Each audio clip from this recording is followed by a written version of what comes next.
Қайырлы күн құрметті Story медиасының көрермендері. Неге күлкісің бөтір? Марина. Неге басынан бастады, достар?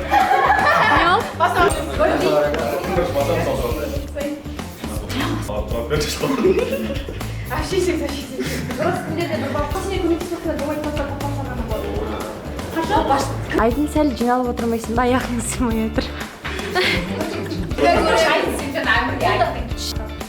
Айдын сәл жиналып. Отыра берсінші, аяғын кеспесінші, болды.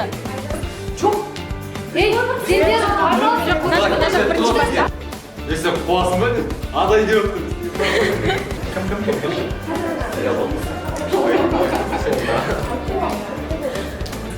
кеттік, давай. Камера, мотор, экшн. Қайырлы күн құрметті Story медиасының көрермендері. Бүгін бізде тарих батыл. Нағыз ұшқырлық пен тапқырлықтың куәсі болу үшін арнаға жазылып, лайк басуды ұмытпаңыздар.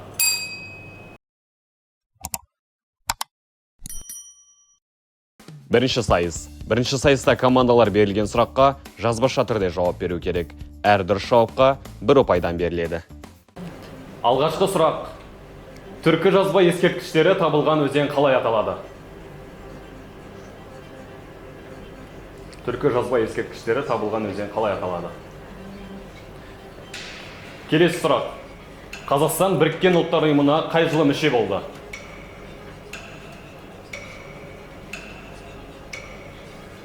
Қазақстан Біріккен ұлттар ұйымына қай жылы мүше болды?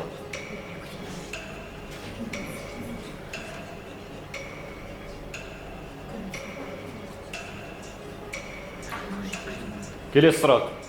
18 ғасырда Қазақ хандығы мен Жоңғар хандығы арасындағы шешуші шайқас.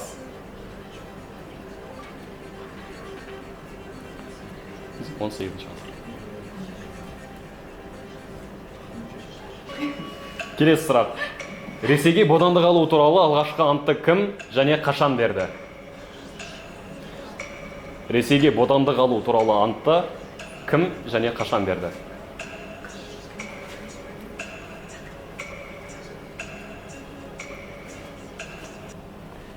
Келесі сұрақ.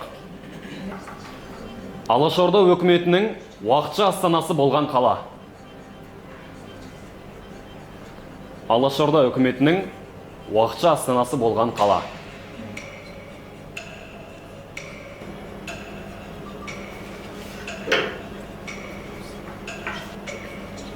Кеңес үкіметі кезінде қазақ жерінде құрылған ең ірі лагерлердің бірі. Кеңес үкіметі кезінде қазақ жерінде құрылған ең ірі лагерлердің бірі. Келесі сұрақ. Қазақ даласында алғаш қыздар мектебін ашқан ағартушы кім? Қазақ даласында алғашқы қыздар мектебін ашқан ағартушы кім?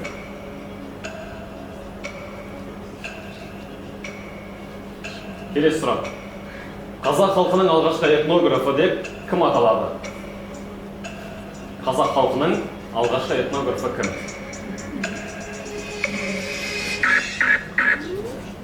Келесі сұрақ. Ұлы жібек жолы арқылы Қазақстанды кесіп, жүріп өткен ең әйгілі саяхатшы кім? Ол қазақ емес. Қазақ емес. Қанша? Ең әйгілі саяхатшы. Қай мемлекетте? Мемлекет айтайыншы? Келесі сұрақ.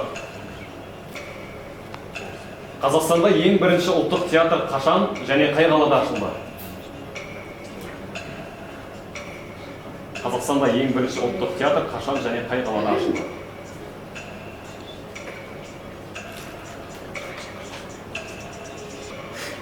Қазақстанда Астананың атауы Нұр-Сұлтан болып қай жылы өзгертілді?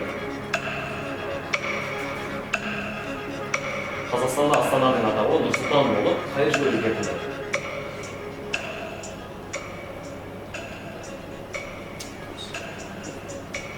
Келесі сұрақ. Ұлы Отан соғысы кезінде Кеңес одағы құрамындағы Қазақстаннан қанша әскери дивизия құрылды? Ұлы Отан соғысы кезінде Кеңес одағы құрамындағы Қазақстаннан қанша әскери дивизия құрылды?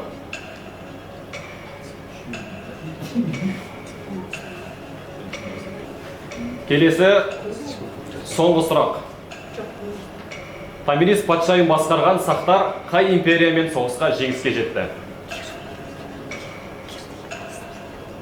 Томирис патшайым басқарған сақтар қай империямен соғыста жеңіске жетті?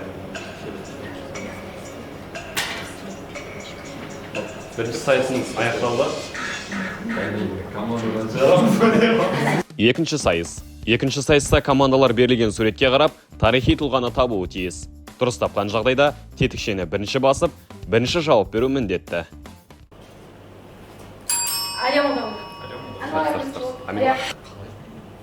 Бір, екі, үш. Кака, мен айтам.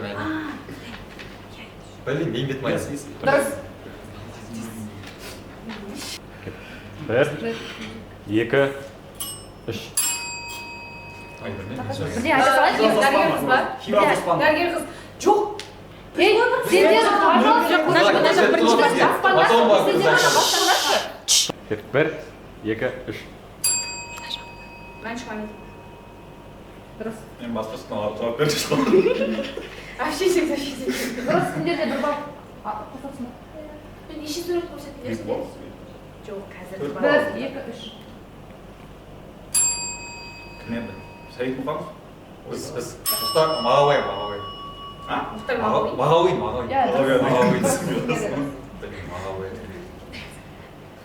Бір, екі, үш. Иә, дұрыс. Гитлер бұл. Бір, екі, үш. Айдынар. Мұстафа Шоқай. Дұрыс. Бір, Мен басам ойландыр. екі, үш. Бас. Азияны жазған ба? Ол жазды мен. Иә, кімдері дұрыс. Соңғы адам мана қалды. Соңғы адам болды. Бір, екі, үш. Ой, Абылай ұстап. Неге қатысып? Сәйд Мұқановтың жұмыс қатырмын. Мұханов. Білеміз, айтайын. Болды, ойындар бітті. Кетіп қалды да, Үшінші сайыс. Үшінші сайыста әр команданың капитанына әртүрлі форматтағы сұрақтар қойылады. Тетікшені бірінші басып, дұрыс жауап берген команда ғана жеңіске жетеді. Бірінші сұрақ. Қазақ тарихындағы ең алғашқы романды кім жазды? Әмір. Абай ма? Жоқ, Амина. Роман деген қысқа ғой, ә? Роман Абрам. Роман деген ұзақ қой. Жауап бере алмаймын. Білмесең мен айтам ғой. Жауап бере алмаймын десе болды, сен айтасың. Тоқтай тұршы, ойланып алайын. Қазақ тарихындағы ең алғашқы романды кім жазды? Ең біріншісі Нұржақып. Дұрыс. Нұржақып? Е. Наугад айта салды. По факту алдың ғой. Келесі сайыс күйді тап деп аталады. Ой ба. Қазір мен бір күйді қоямын. Осымен ойлап бересің. Соны табу керек болады. Бір, екі, үш. Реклама шығып қалуы мүмкін. Албырмын ба? Дұрыс. Есе қуасың ба ден? Адай деп өткен Келесі сұрақ. Абылайдың үш есімін ата. Жас кезінде Төле бидің қолында болған мен Сабалақ деп айтқан. Одан кейін Абылай болған. Одан кейін үшіншісі Хан Абылай Мен болған. бола ма? Тоқтай тұрш. Абылай болған. Одан кейін жоқ. Болды ғой. Абылай кетті, Мен Сабалақ кетті. Абылай кетті, Сабалақ кетті. Үшіншісі ғана қалды ғой. Мен айтам ғой да. Көре тұрш. Мен айтайыншы. Үшіншісі бар ма? Ол хан болғаннан кейін болғаны ма? Ханға дейін болғаны ма? Туған кезде қойғанда Әмір жауап береді. Әбілхайыр? Әмір жауап береді. Жоқ, Әмір жауап Әбілхайыр береді. емес қой, ә? Әмір жауап береді. Әбілмансұр, Сабалақ, Абылай. Мен енді екеуін айтып қойдым ғой. Дұрыс. Ортасынан бөліңдер. Қойса ема ол үшеуін айту керек қой. Келесі сайыс кинодан үзінді деп аталады. Біз қазір бір кино көрсетіп болғанбыз, соның үзіндісін көре отыра атауын Көреміз ба, тыңдаймыз ба? тарихи кино. Көресіңдер. Көресіңдер. Көреміз. Бірден білгеннен кейін жауабын басып айта салуға болады. Болғаннан кейін айтайықшы, кино көріп болғаннан кейін айтайықшы. Көріп бол. Жоқ. Бір, екі, үш. Жол беріңдер. Қазақ сұлтандары келе жатыр. Қазақ ханы. Алмас болсын. Бір романнан үзінді оқитын боламын, соны табу керек болады. Кеттік. Басталды. Арттағылар Байтас пен Жорға Жұмабай. Мына баланың ауылға асығы оңай. Сорды бала қыста, үш қыста болып қалған ау деседі. Абай жолы ма? Келесі сайыс суретке қарап дәстүрді тап деп аталады. Қазір бір сурет көрсетем. Және ол дәстүрді таппай қоймай, тауып қана қоймай, жалпы жөн жаралығын түсіндіріп өту керек болады. Дайынсыңдар ма? Ажарынан ұстамаған, шықпай отпауыз. 1, 2, 3. Амина. Мынау қыз дұрыстап көрсетші былай қарай. Бата беру ма? Бата бізде дастархан барлығында береді ғой негізі. Енді бата емес. Жаңа түскен келін ба? Жоқ. Жаңа түскен. Үйлеріне шақырады ол адамдарды. Не ғой, жаңағы үй көрсететін дәстүр емес па? Жоқ, Есік ашар. Жоқ, соған ұқсас есік. Келіншек. Келіншек емес, келіншек деген басқа. Оны есік көрсетеді деп айтады.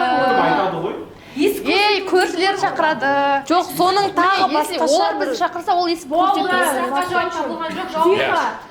Ерулік. Біз сендер шақырғанда ерулік деп аталады. Иә, дұрыс. Келесі сайыс қазақтың көне затын сурет арқылы тап деп аталады. Қазір бір сурет көрсетем, соған қарап атауын табу керек болады. 1, 2, 3. Күбі. Дұрыс. Енді келесіздер. Болды, жаңағысы. Енді қараңдар. Бұл тарихқа қатысы жоқ, бірақ сендерге жай просто өлең. Қазіргі уақытта, то есть заманауи өлең десек те болады. Міне қазір смайлтерге қарайсыңдар да, бұл өлең қандай өлең екенін Қолдарыңды араласаңдар. Иә? Айта берейін ба? Қара жорға. Ой, қара жорға? Жоқ. Қара. Бұл екі сөздің қосындысы. То есть біреу ағылшынша, біреу қазақша болуы мүмкін. Ой. Қара жың ба? Қарағым ба? Қарағым ба?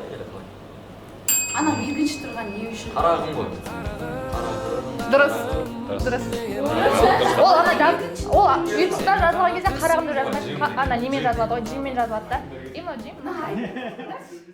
Бүгінгі сайысымыз өз мәресіне жетті. Қазылар алқасының шешімі бойынша Сет Чотан командасы 20 ұпаймен жеңіске жетті. Жеңімпаздарды шын жүрекпен құттықтаймыз. Арнаға жазылып, лайк басуды ұмытпаңыздар.